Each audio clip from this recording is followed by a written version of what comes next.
Hello and welcome to Real Estate in Focus. When you're selling a property that has tenant, whether this tenant is living in your basement or it is a large apartment building in a residential property with a lot of tenants, there are certain considerations and there are certain rules and regulations that you have to follow and consider it when you're selling your property. To understand some of those important rules, we have Maria Diaz with us here to explain what are our obligations to our tenants when we are selling our property. Well, if a property is tenanted, then notice has to be given to the tenant if you are going to sell the property. They need to know that you are selling the property.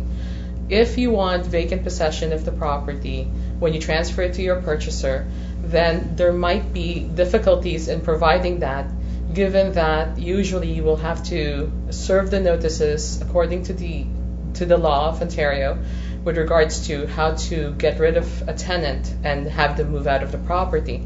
Now, if there is an existing lease on that property, for example, there's a 1-year lease and it's only 6 months into the lease, then you can't really get rid of that tenant that easily. You will actually have to make sure that when you sell your property, your purchaser is willing to assume that tenant at least to the end of the term of the lease. So basically, you should not promise on your offer that you're going to give a vacant position if you have lease in place, unless you have some kind of understanding already with your tenant and they have agreed in writing. Exactly. It's very important, the last part that you said, that they agreed in writing, because some tenants will acknowledge or will say that, yes, they will move out by your closing date, and yet they are not bound to move out. So therefore, if they cannot find an alternative place by the closing date, then they will choose to stay. And for, I think, residential properties, it's even a little bit more rules. For example, you need at least 24-hour showing notice, and I think that has to be in writing. Yes. You actually have to serve the tenant with something in writing saying that you will be showing the property. Right. Before I let you go, I mean, if someone is considering selling their property and they want to sell it in a vacant position, so one of the options that they might have is that if the tenant is not paying, they can start the eviction process. Yes. And I know this process is very sophisticated. Yes. How that, in a nutshell, how that eviction process works? Well, usually when you do the eviction process, then you will serve the forms the forms are basically pre-set forms already by the tenancies board. Right. So basically, you fill out those forms and you serve it to your tenant. However, it doesn't end there, as most tenants who do not pay is what I call professional tenants. When you get the professional tenant into your property, then they do know the rules probably more than you, or more than a lot of people out there, including maybe even your agent. So they do know how to play the system.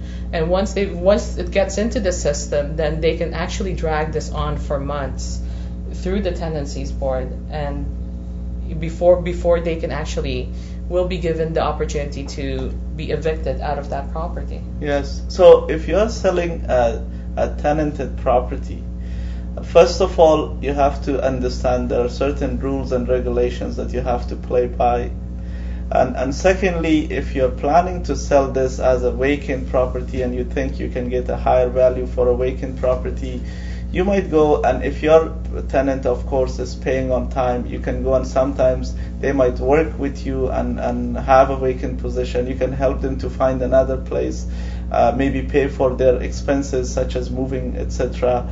Or maybe if your tenant is not paying on time, of course you have the right through the tenant and landlord board to start the eviction process, and maybe you consider having a vacant property before selling it and you get a higher value. So these are some of the decisions, some of the challenges, some of the options that are available for you, and you have to plan for it before selling the property. Thank you.